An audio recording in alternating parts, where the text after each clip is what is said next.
Greetings, I am Memphis born, five-time world karate kickboxing champion Anthony Elmore, a content creator, a community activist, and historian. Today, I bring you another one of our exciting lectures. My lecture today is Graceland, the whitest house in America. If you are African American or call yourself black, there's a history, culture, and practice in Memphis that obscures and marginalizes black Memphis history. There is no city in America that has the oppressive white supremacy, racism, and black on black racism that can compare to Memphis. Unknown and untold in Memphis that Memphis was once the slave capital of the world. In regards to racism, demoralization, and the treatment of African Americans, no other city in America can compare to Memphis. Good On evening. April 4, Dr. Martin Luther 1968, King, the apostle of Dr. Martin nonviolence Luther in the King civil was rights brutally movement, has assassinated been shot in Memphis. to death in Memphis, If Tennessee. you go back 100 years earlier, it was in 1866, whereas we had the Memphis Massacre, whereas white mobs went on a 3-day killing spree of looting black businesses, raping black women, and burning down black churches, schools, and businesses. This event was so horrific that Congress passed the 14th Amendment. During the Memphis police strike of 1978, the Wall Street Journal named Memphis a backward city with a plantation mentality. If you want to know more, you can read the book, Battling the Plantation Mentality, Memphis and Black Freedom Struggle. Meticulously, the book examines the enduring legacy of racial oppression in Memphis, Tennessee, long after the formal end of slavery. Glory Green, who writes the book, argues that a plantation mentality characterized by deep-seated racial hierarchies and power imbalances persisted and shaped the African American experience in Memphis. Unknown and untold about Memphis is that Graceland is the home of the late rock and roll Elvis Presley, and Graceland is the whitest house in America. While Graceland is the whitest house in America, Memphis is in the running as the city that has the greatest black on black racism and self-hate in America.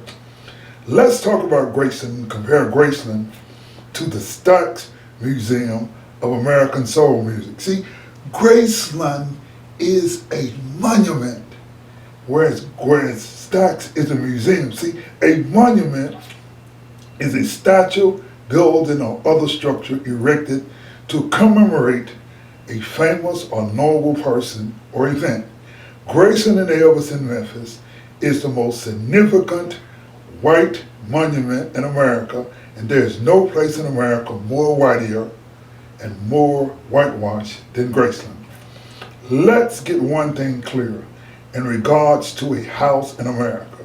Graceland is noted as the second most visited house in America, whereas Graceland is more whiter than the White House. In fact, some whites call Graceland the real White House, whereas Graceland is the White House for some white Americans. You see, let me share the unknown and untold history of Graceland and how Graceland was historically shaped to be a monument of white supremacy. Colonel Tom Parker shaped Elvis' image to the finest detail. Graceland represents an antebellum house that represents the Old South. Antebellum means before the war, the time of slavery, white supremacy and black on black racism, whereas the house Negroes and the field Negroes hated each other. You see, Elvis Presley's first film was carefully crafted to title Love Me Tender, whereas the story of Elvis was a Confederate soldier. Elvis moved into Graceland in 1957, whereas it's suspect that it was Colonel Tom Parker put out the rumor that Elvis said, "All colors can do for me is buy my records and shine my shoes." Jet magazine caught up with Elvis and asked Elvis did he say that, and Elvis said, quote, "If anyone who knows me knows that I would not say a thing like that." This affected Elvis so much. You see, Elvis died in 1977. What is the most significant contribution Colonel Parker designed and created for the Elvis legacy in Graceland? The most significant narrative Graceland contributed to Elvis' legacy was the erasure of black history or the black influence that shaped Elvis. It is not just whites who whitewash Elvis. Black Memphis history is silent and black community is complicit, and there is an aversion to black Memphis history. You see, that obscures and refuses to honor black Memphis history that supports only Elvis' monument and its narratives. You see, let me tell you about white blood cells. White blood cells protect your body against infection. As your white blood cells travel through your bloodstream and tissues, they locate the site of an infection and act as an army general to notify other white blood cells of their location to help defend your body from an attack of an unknown organism.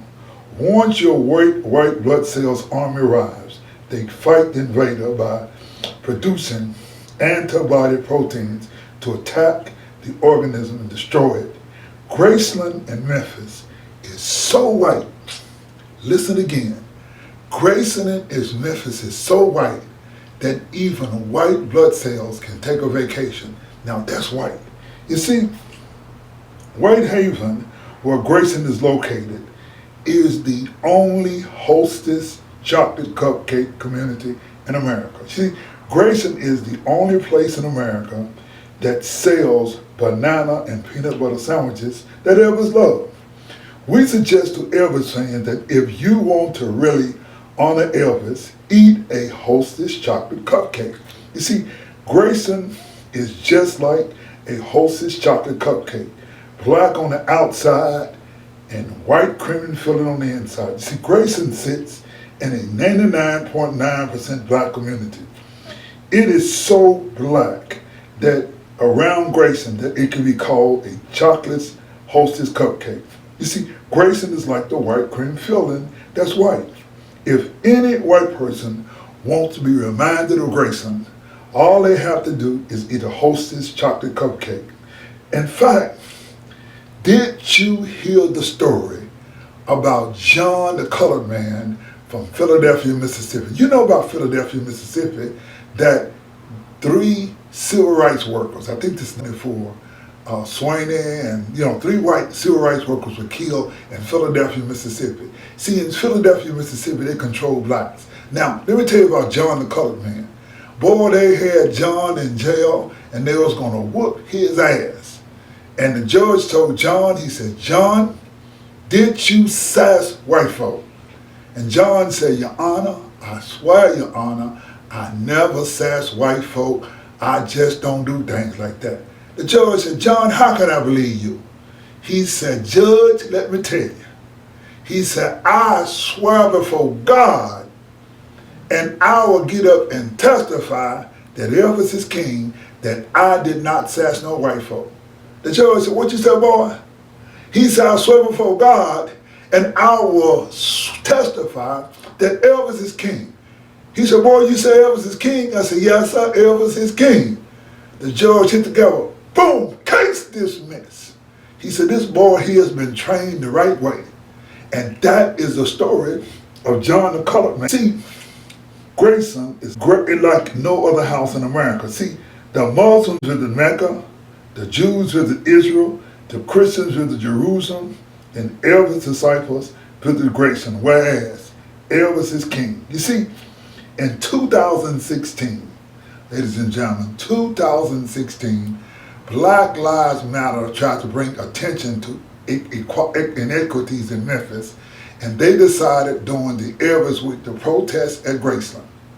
Boy, them people in Memphis, Tennessee, see the one thing that you cannot do, you cannot protest Graceland. You can protest the White House, but in Memphis you cannot protest Graceland, and they shut them Negroes down.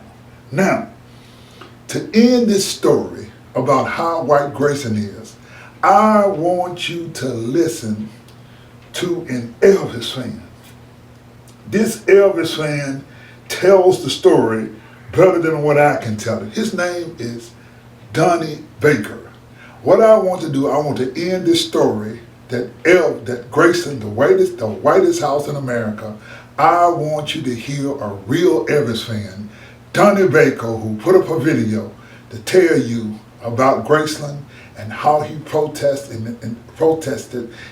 the fact that Black Lives Matter was protesting at Graceland, and he expressed what white people think about that. Let's hear Donnie Baker.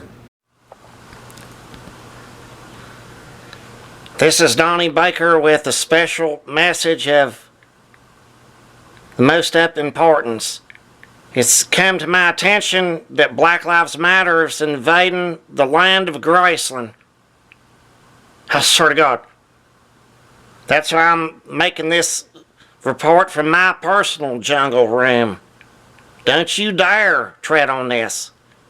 Graceland was the White House long before they ever built that shit shack at 1600 Pennsylvania's, and I'd say it right to Congress's face. We're talking about Elvis, the king of rock and roll. Why would you be protesting there anyways? Elvis has been gone since circa 1977 on this day, August 16th. What's he ever done other than everything he could do to help out for everybody? Not big dancing. I swear to God, people forget what he provided, you know? He had the Jordan Airs. Without that, you wouldn't have Air Jordans. You don't see me and Kid Rock spitting on Chuck Berry's grave today. Our country's never been more divided. Me and Kid Rock are the last two hoods on this planet still rocking mullets. Okay, we need to be out recruiting and trying to get our numbers up. We're the last of the Mohicans. But you don't see me out loitering and marching and stuff. Who's got time to march? It's like all these dicks playing Pokemon Go games. If I want to walk around with people I don't know or don't like, I'll join a food court. I swear to God. At least there you get free chicken samples. State law. I'm so ready. I'm pissed. You set foot on Graceland's.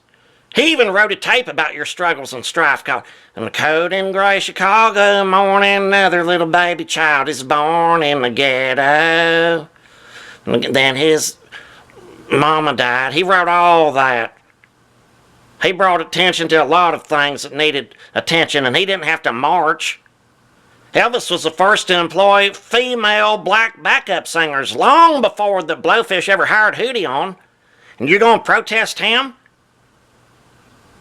He wrote Pork Salad Annie, Hound Dog. He wrote about puppies. Fuck, he wrote about puppies. And you're protesting him? This country's gone to a blender full of nothing other than fecal matters. You're going to be making double-decker shit burgers with no bread. We're going to have a girl for president, maybe. A girl for president? They don't shut up at Applebee's, let alone a press conference.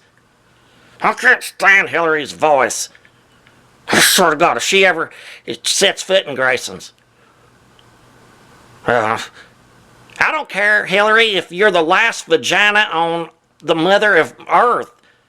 I'd still rather suck Michelle Obama's dick than ever enter your remodeled man cave that's probably had no company since Bill had to do it to circumcise a marriage.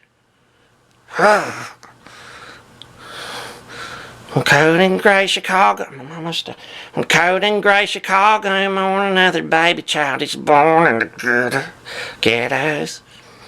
You think about what you're doing here. You're gonna spark a fire. I swear to God. I'm gonna light us a candle tonight.